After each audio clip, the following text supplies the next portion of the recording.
কড়া গরম হয়ে গেছে, দিয়ে দেবো এখন তেল চিংড়ি মাছটা ভাজার জন্য। একবারই তেলটা দিয়ে দিব। এই তেলেই চিংড়ি মাছ ভাজা গ্রেভি একসঙ্গে হয়ে যাবে।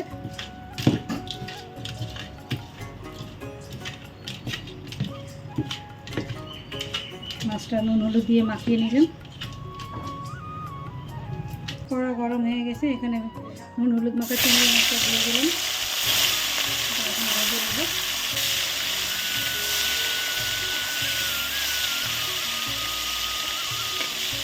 মাছটা আমি খোসা ফেলিয়ে নিয়েছি। খোসা থাকলে তেমন একটা আমার কাছে ভালো লাগে না, তবে একদিন খোসা ফেলে করিয়ে দেখাবো যদি আপনাদের ভালো লাগে। মাছটা ভেজে আমি নামিয়ে নিয়েছি।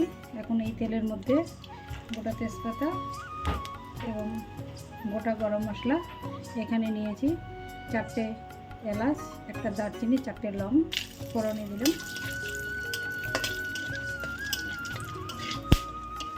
যে মশলাটা আমি রেডি করেছি সেটা এখন ঢেলে দেব।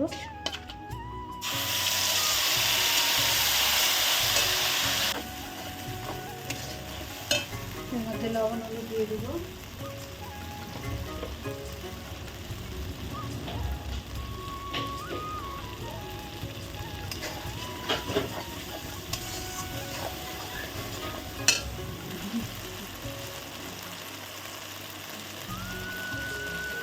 এখন দিয়ে দিলাম শুকনো লঙ্কা কালারের জন্য।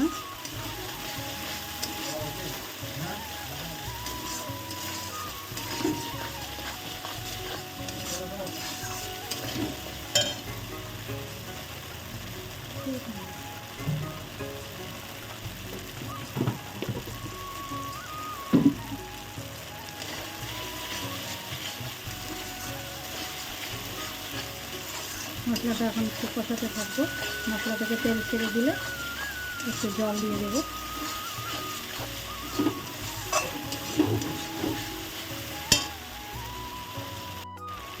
মশলা থেকে তেল ছেড়ে দিয়েছে, এতে একটু সামান্য চিনি দিয়েছি। এখানে দিয়ে দিলাম গোটা কাঁচা লঙ্কা।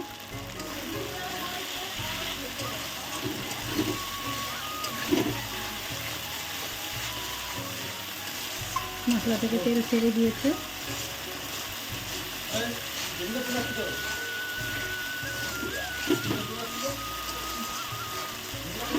আমি এখানে জল দিব না, পুরো রান্নাটা দুধ দিয়ে করব। আপনারা চাইলে জল দিয়েও করতে পারেন।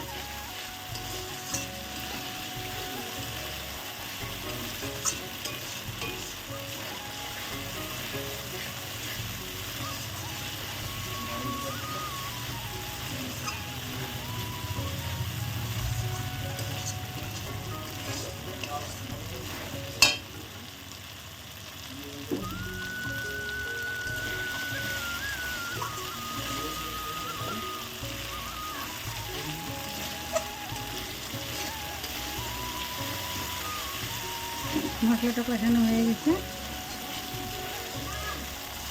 এখন আমি এর মধ্যে জল দিয়ে দেব।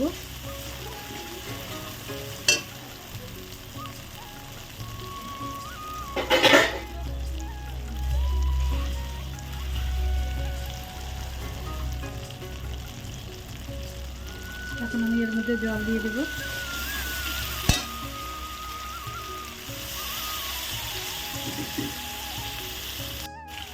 এখন আমি এর মধ্যে দুধটা ঢেলে দেব।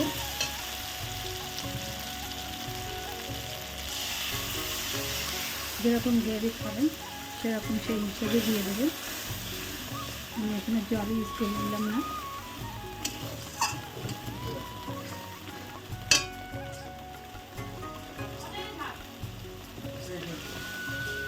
চিংড়ি মাছটা ঢেলে দিলাম যাতে ভালো করে সিদ্ধ হয়ে যায়।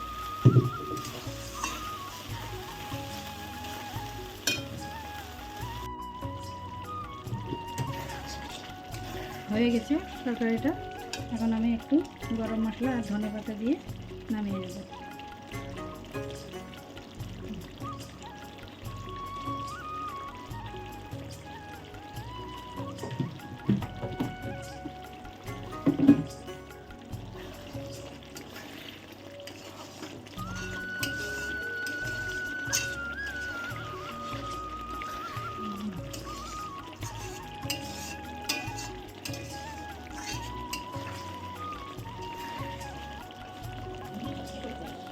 এই যে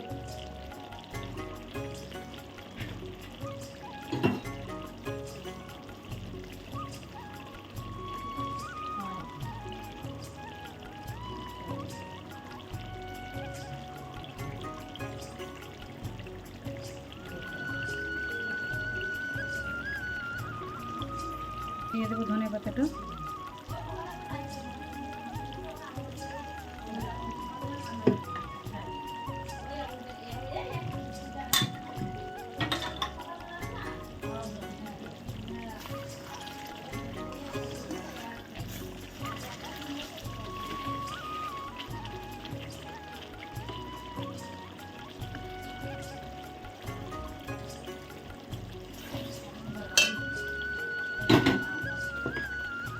তরকারিটা হয়ে গেছে, এখন আমি নামিয়ে নেব।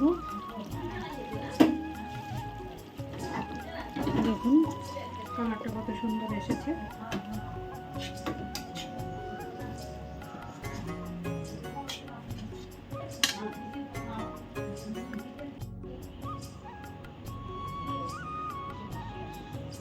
দেখুন রান্নাটা নামানোর পরে কত সুন্দর হয়েছে, কালারটা কত সুন্দর এসেছে। আপনারা চাইলে বাড়িতে রান্না করে খেতে পারেন, ট্রাই করে দেখবেন কীরকম হয়েছে, আমাকে জানাবেন কমেন্ট করে।